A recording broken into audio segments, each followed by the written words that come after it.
Oke, teman-teman, kembali lagi bersama Pak Eci. Kita akan lanjutkan pembahasan mengenai repurchase agreement ya.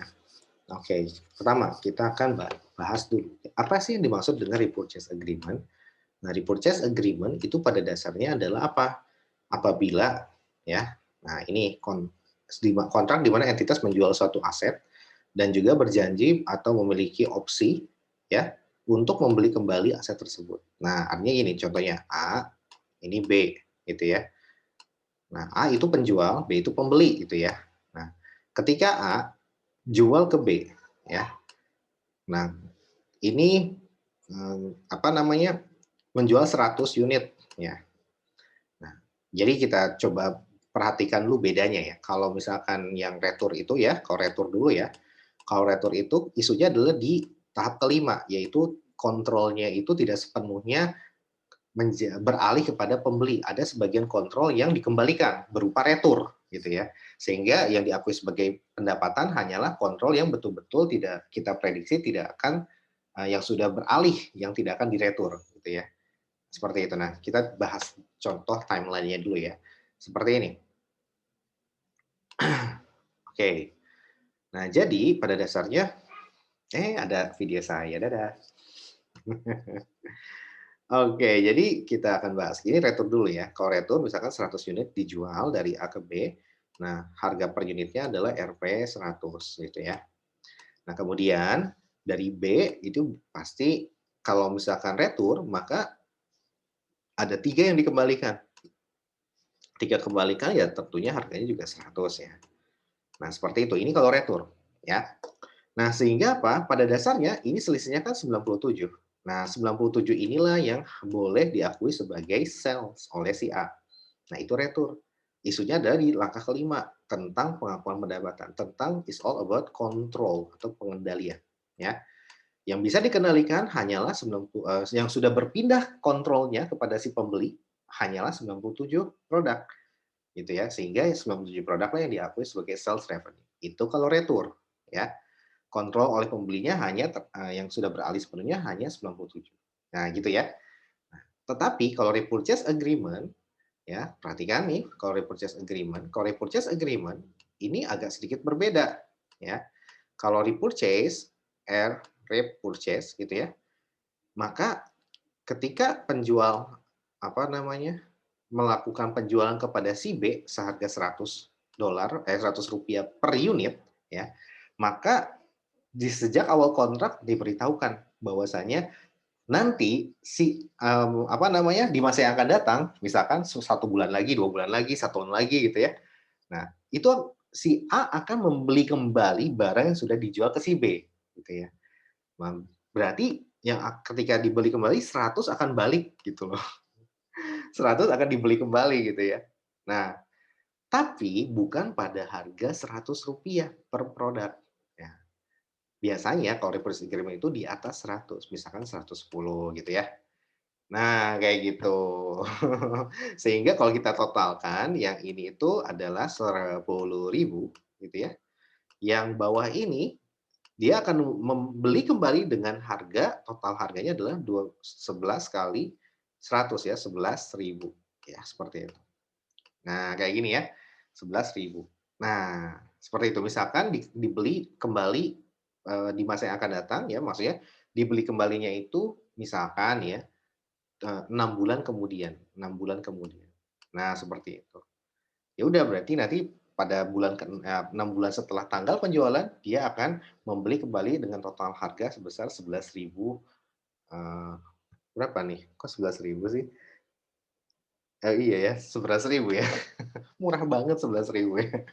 ₹11.000 ya, seperti itu. Nah, inilah repurchase agreement sehingga pada dasarnya ini cuma akal-akalan aja. Ini adalah perjanjian financing ya, atau perjanjian pendanaan ya. Ini cuman zero interest bearing notes gitu ya, atau notes payable yang tanpa ada, zero interest ya, tidak ada bunga kupon ya, suku bunga kupon. Nah, itu bentuknya, biasanya seperti itu ya.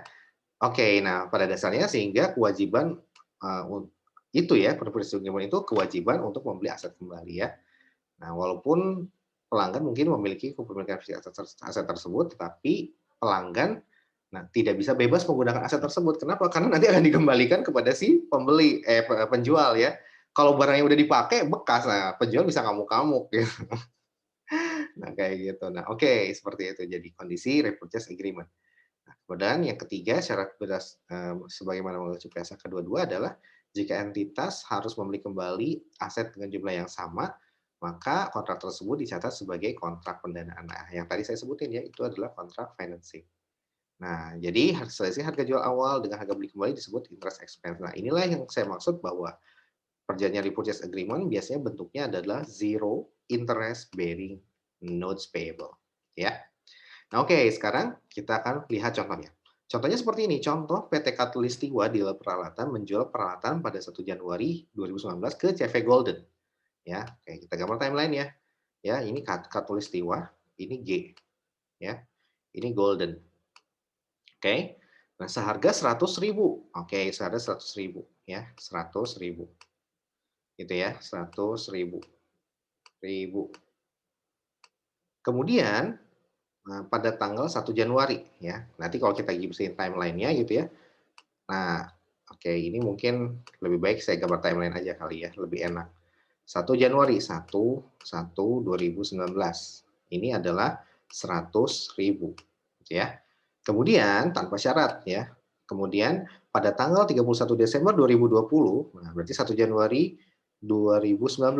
Nah, berarti ini periode ke-0. Periode pertamanya adalah 1 atau kita langsung aja 31 Desember ya 2019 ya. Ini periode pertama.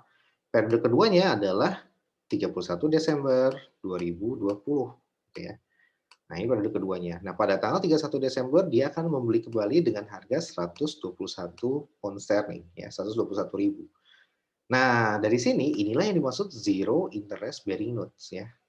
Nah, pada dasarnya kita akan present value kan 121 ke tahun ke-0 ya. Ya, ini tahun ke-0, ke-1, ini ke-2 ya, seperti itu. Ya. Nah, titik ke-0, ke-1 dan ke-2. Nah, kita akan present value kan akhir tahun kedua ke awal tahun pertama, yaitu berapa? 100.000 di saat ini gitu ya. Nah, berapa rate-nya? Itulah yang kita cari dengan menggunakan rumus di Excel. I-nya berapa?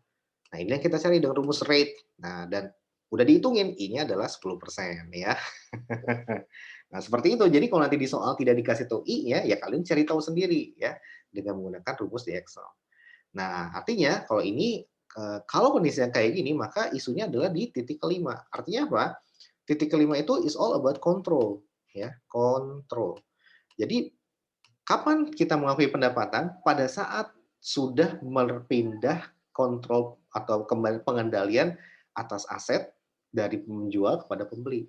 Nah, kalau repurchase agreement, apakah ada perpindahan kontrolnya atau perpindahan pengendaliannya? Jawabannya tidak ada. Kenapa? Ya seperti tektok aja, jual, beli lagi. Artinya kontrol atas barang pada dasarnya berada pada si penjual, tidak berpindah. Nah, karena tidak berpindah, maka untuk repurchase agreement tidak diakui adanya sales revenue.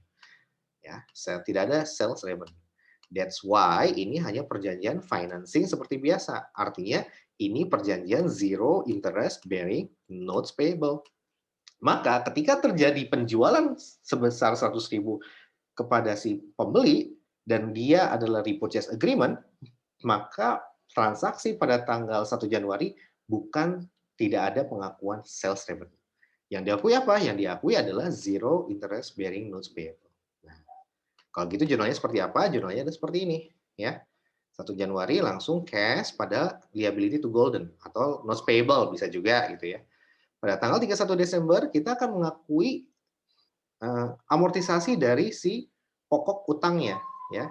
Jadi interest expense pada notes payable juga atau liability to golden. Nah, baru pada tanggal 31 Desember 2020 tahun depannya lagi kita akui lagi amortisasinya ya. Nah, ada restatement carrying value ya sehingga apa? Sehingga nilai carrying value-nya akan menjadi 121.000 pound sterling di akhir tahun kedua. Nah, pada saat itulah kita lunasi. Nah, gitu ya. Jadi liability pada cash. Nah, oke, kesimpulannya adalah ketika repurchase agreement karena tidak terjadi perpindahan kontrol dari penjual kepada pembeli, alias apa? Alias dia jual barang, terus dia beli lagi.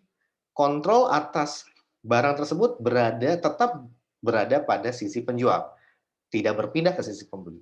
That's why ketika repurchase agreement terjadi, tidak ada pengakuan pendapatan.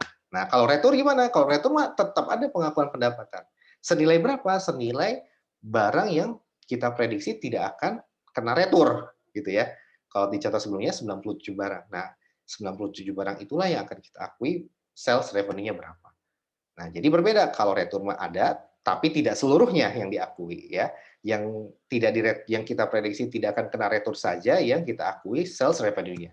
Adapun kalau repurchase agreement mah totally tidak ada sales revenue. Tidak ada. Tidak ada. Tidak ada. Oke? That's it. Semoga bisa bermanfaat. Sampai jumpa lagi. Thanks you very much. Bye-bye. Assalamualaikum warahmatullahi wabarakatuh. Dah.